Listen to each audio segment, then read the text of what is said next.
Hi everyone. Today I'm going to talk about the number one intervention for successful fat loss. If you're thinking that everybody should be posting about coronavirus, then I'm sorry to disappoint you. This video is not about that. This is just me from Habits Over Diets, and I help people lose weight and permanently and amplify their energy by building better, healthier daily habits, which does actually build your immunity and which in turn strengthens your body from all kinds of virus and bacterial attacks. But that's the topic for another day. Today I'm going to continue in the series of videos that I've been posting last week as well, which is really about interventions, successful interventions for permanent weight loss. Now, if you followed my the video of past last week, you would have followed that if you're eating healthy, if you're really focused on the quality of your food, then please don't assume that just because you're eating high quality, wholesome, home cooked meals, that should automatically lead to weight loss. Similarly, you don't really need more time in the day to lose weight, okay? So the excuse that I don't have time to do this, I don't have time to workout is not the number one intervention for weight loss. Let's get that straight. Working out is not the main intervention. The main intervention for successful weight loss is creating a calorie deficit. And what do I mean by calorie deficit? I'm back with this, and I think you can read it today. Is that your calories in, the energy that you're taking in, should be lesser than the calories that you're spending, okay? That is a state of calorie deficit, and when you sustain the state for long enough is how you basically lose weight, okay? And now I want to talk about this in more detail so that you get the background where I'm coming from. We all know that all of us, we consume food, and that is how the calories enter our body, the energy enters our body, okay? All of us are clear about that. Now where do we spend these calories? Where do we spend this energy? Up to 70, and these are the stats for a sedentary kind of an individual who's not very, very physically active. So about 75% of the calories of a sedentary individual is spent simply in keeping the body alive, okay? So your blood circulation, your heart beating, your breathing, your brain functioning, all of these activities are happening 24 hours in the day, whether you are asleep or whether you are awake, right? And for a sedentary individual, this can be up to 75% of the entire energy that you spend. For a slightly more active individual, this can be about 2/3, 65% of the energy that you spend. So 65 to 75% of the energy is simply getting spent in something which is largely, not completely, but largely out of your control, which is just your body functioning, okay? Now, then around 10% of the energy gets spent on digestion, okay, which is why I always say that digestion is one of the biggest jobs for the human body.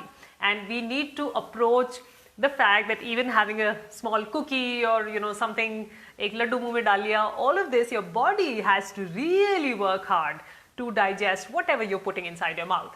So it's a very, very complex task, digestion, which involves everything right from your brain to your nose, to your mouth, your teeth, your tongue, to your esophagus, to your stomach, to your liver, your gallbladder, your pancreas, your small intestine, large intestine.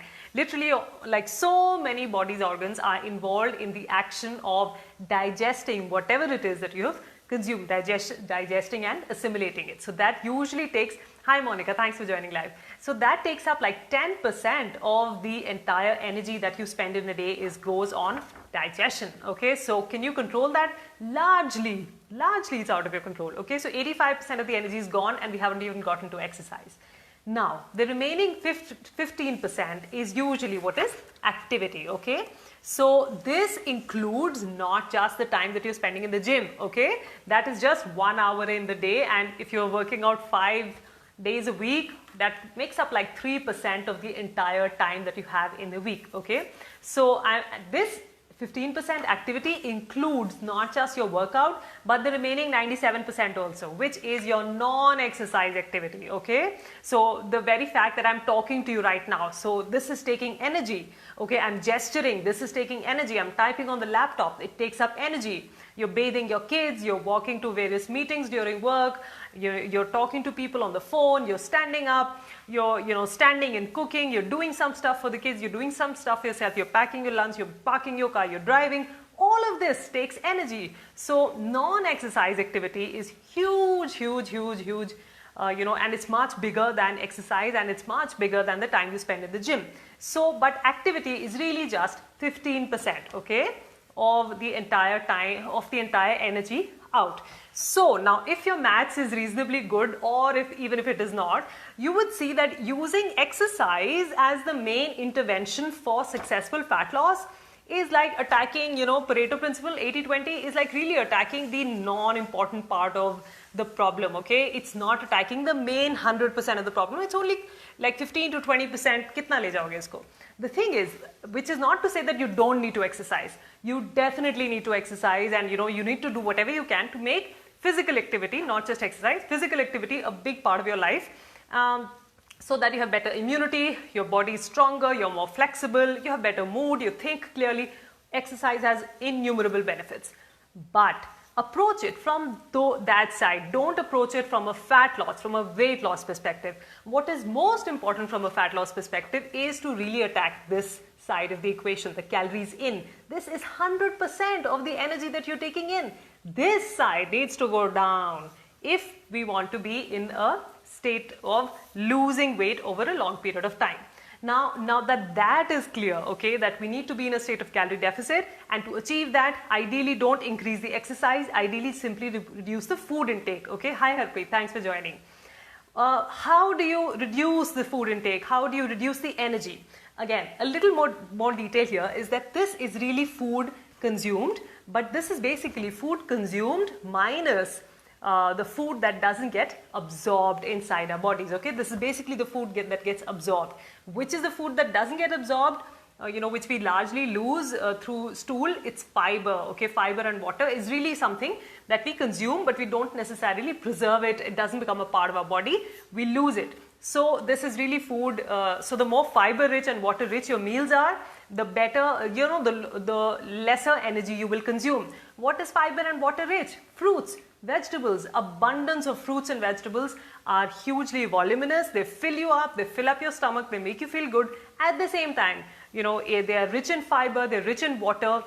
So they are very, very energy light. They're not very energy dense versus, versus choices like, paranthe and, things basically focusing on, the roti and chawal. So versus if you make it more of fruits and vegetables, that is really where the cake lies in terms of creating a calorie deficit. So don't think less, think more. Abundance of fruits and vegetables. The second thing is, of course, you can do the traditional calorie counting way and kind of go crazy. But what I recommend is that you really start eating your meals slowly and mindfully, and stop eating when you're 80% full. Don't even reach the 100% full mark. Use your meals as a way to satisfy yourself rather than to fill yourself up, okay? That's the change of perspective. So over the course of this week, I'm going to be talking more about creating a successful calorie deficit. But for today, I want to leave you with the thought, please approach your exercise with the objective of creating a stronger body. But for successful weight loss, focus on reducing the calories in so that you reach a state of calorie deficit which is sustainable over a long period of time. So that's it from me today, Jasneet from Habits Over Diets. I'll continue the series of how to create a successful calorie deficit over the course of videos over here. Let me know what else you'd like to hear. Okay, bye. Have a great day.